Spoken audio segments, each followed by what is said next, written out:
बच्चों की कहानी चिड़िया, बल्ली और जादुई पकौड़े। एक गांव के करीब एक छोटा सा बाग था जहां एक चिड़िया, एक बल्ली और एक बकरे की दोस्ती मशहूर थी। तीनों हर रोज मिल बैठकर खाते, हंसते और वक्त गुजारते।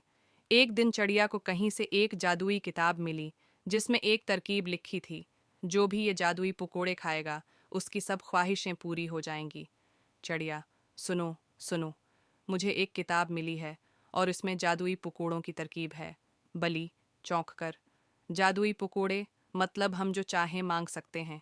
वाह, ये तो ज़बरदस्त है। बकरा, लेकिन क्या ये ठीक है? मुझे लगता है जादुई चीज़ों के साथ कुछ गड़बड़ हो सकती है। चिड़िया हंस कर, अरे तुम हमेशा डर जाते हो, चलो पकोड़े बनाते हैं। चिड़िया ने तरकीब के मुताबिक पकोड़े बनाए और तीनों ने वो खाने की तैयारी शुरू कर दी। लेकिन मसला ये था कि सबकी अपनी अपनी अलग ख्वाहिश थी। चिड़िया, मैं चाहती हूँ कि मैं सबसे तेज़ उड़ने वाली चिड़िया बन जाऊँ। बली, मुझे तो वो चमकती हुई हड्डियाँ चाहिए जो कभी ख़त्म न हों।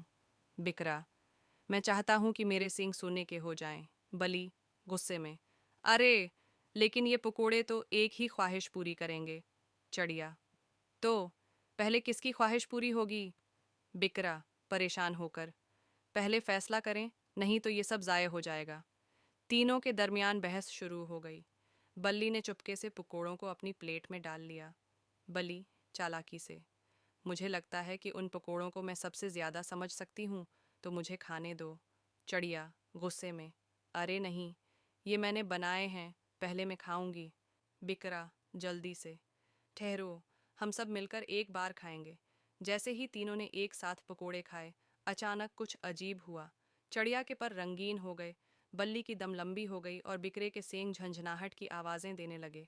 चिड़िया, अरे ये क्या हुआ? मैं सबसे तेज़ नहीं उड़ सकती, बल्कि अब मेरी आवाज़ गधे जैसी हो गई है। बल्ली रोते हुए, मेरे हड्डियाँ कहाँ गईं? ये दम तो चलने में रुकावट डाल रही है।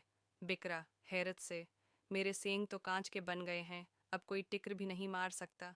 सब हैरान और परेशान हो गए। फिर उन्होंने किताब को दोबारा पढ़ा, जिस पर लिखा था, लालच करने वालों की ख्वाहिशें अलिट हो जाती हैं।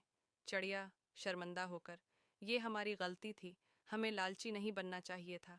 बल्ली हंसकर, चलो अब अपनी हालत के साथ जीना सीखते हैं, शायद हम पहले ही ठीक थे। बकरा, सच कहा, जादुई चीज़ों पर यकीन करने के बजाय मेहनत से काम लेना चाहिए। तीनों ने कहकहा लगाया और फैसला किया कि आइंदा ऐसी हरकत नहीं करेंगे। अंजाम, सब हंसते खेलते अपनी पुरानी जिंदगी की तरफ लौट गए और बाग में दोस्ती के किस्से दोबारा गूंजने लगे।